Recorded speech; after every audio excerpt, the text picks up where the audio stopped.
اتنا خرچہ. اللہ کے نبی سیکیورٹی کہہ رہے ہیں کہ بھائی تم گناہ کبیرہ سے بچ جاؤ. میں نے آپ کو کہا نا بالٹی میں سوراخ ہو پانی پھر نہیں بھرے گا نا, کھڑکیاں گاڑی کی کھلی ہوں اے سی چلائیں گاڑی کبھی ٹھنڈی نہیں ہوگی. ہم گناہ کبیرہ سے بچ جائیں, بڑے بڑے گناہوں سے. حضور نے فرمایا کیا کہ جو فجر مسجد میں جماعت کے ساتھ پڑھے گا سارا دن اللہ کی حفاظت میں. آسان.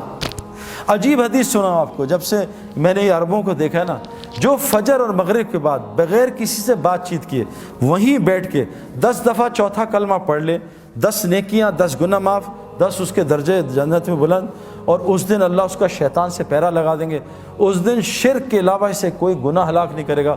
اس دن اللہ اس کو ہر ناگہانی آفت اور مصیبت سے بچا لیں گے. آسان 2 منٹ کا کام. جو صبح سورہ یاسین پڑھ لے سارے دن کے کاموں میں اللہ اس کی مدد کریں گے. عبداللہ بن مسعود تعالیٰ انتقال ہو رہا ہے. حضرت عثمان غنی رضی اللہ عنہ کہ عبداللہ یہ بیٹیوں کو کس حالت میں چھوڑ کے جا رہا ہے, ان کا کیا ہوگا, اگر تو اجازت دے مال غنیمت سے ان کے لیے کچھ لگا دوں. کہا نہیں امیر المومنین, میں نے ان کو اللہ سے ڈرنا سکھایا, یہ اللہ سے ڈرتے ہیں, تقویٰ سکھایا, اور میں نے ان کانوں سے سنا ہے میں اپنے نبی سے, جو سونے سے پہلے سورہ واقعہ پڑھے گا اس کے گھر میں کبھی فاقہ نہیں آ سکتا. آسان کام. حضور صلی اللہ علیہ وسلم فرمایا جو چاہتا اس کی زندگی لمبی ہو, مال زیادہ ہو, وہ ماں باپ کی خدمت کرے اور رشتہ داریاں جوڑے, اللہ اس کی زندگی لمبا کر دے, اس کا مال بھی بڑھا دے گا. آسان. قسم کھائیے صدقہ دے گا اس کا مال بڑھے گا. میرے پیاروں عمل سے زندگی بنے گی. اس کی تبلیغ میں دعوت ہے کہ اپنے دل کے رخ کو ٹھیک کرو, ہٹاؤ مخلوق سے.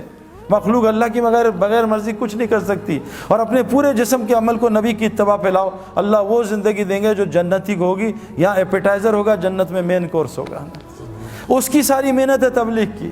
اس کے لیے شرط ہے روزانہ مسجد کو وقت دینا. جیسے ڈاکٹر بننے کے لیے شرط ہے روزانہ یونیورسٹی میں جانا, کرکٹر بننے کے لیے روزانہ کرکٹ گراؤنڈ میں جانا. ایک آدمی ٹب میں بیٹھ جائے اور دعائیں کرے, اللہ سورہ یاسین پڑھ لی, اللہ دعا مجھے سوئمر بنا دے. کبھی سوئمر بنے گا ٹب میں؟ اس کو سوئمنگ کا ماحول چاہیے. ایک آدمی رکشہ خرید لے کہ یا اللہ مجھے پائلٹ بنا دے, یا اللہ پائلٹ, وہ پائلٹ بنے گا, اس کو ہوا کا ماحول چاہیے. میرے پیاروں اگر ہم نے ایمان والا بننا, عمل والا, اس کے لیے ہمیں روزانہ مسجد کو وقت دینا ہوگا. تو کون کون نیت کرتا ہے روزانہ مسجد کو؟ انشاءاللہ وقت دیں گے انشاءاللہ, اور روزانہ دعوت کے اعمال میں جڑیں گے, اعمال دعوت, اور حضور صلی اللہ علیہ وسلم کی زندگی سیکھیں گے. اور حضور صلی اللہ علیہ وسلم آخری نبی ہے نا, اب کوئی نبی نہیں آئے گا, تو بتاؤ سارا دین دنیا میں کون پہنچائے گا؟ ہماری ذمہ داری ہے. تو اس کے لیے کیا کریں گے بھائی؟ ابھی تو ہم پڑھ رہے ہیں, نکل نہیں سکتے, تو بھائی لوگوں کو نکال تو سکتے ہیں. ایسا نہیں ہے میں ابھی نہیں نکل سکتا. ملک ساری دنیا 6 ارب لوگ انتظار کر رہے ہیں میرے پیاروں کہ مسلمان آئیں گے. ہمارا ایک دوست ہے جماعت میں گیا تو برازیل میں, تو ایک آدمی باہر نکل کے سجدے میں وہیں گر گیا, رونے لگا سجدے میں. اٹھایا اس کو کہ کیا ہوا؟ ان کا میں نے ایک عیسائی لڑکی سے شادی کی تھی اہل کتاب سمجھ کے. بعد میں انہوں نے کہا اہل کتاب تو یہ ہے نہیں, لیکن میری 3 بیٹیاں اس سے ہو گئی, بڑی ہو گئی, میں اس کو کیسے چھوڑوں؟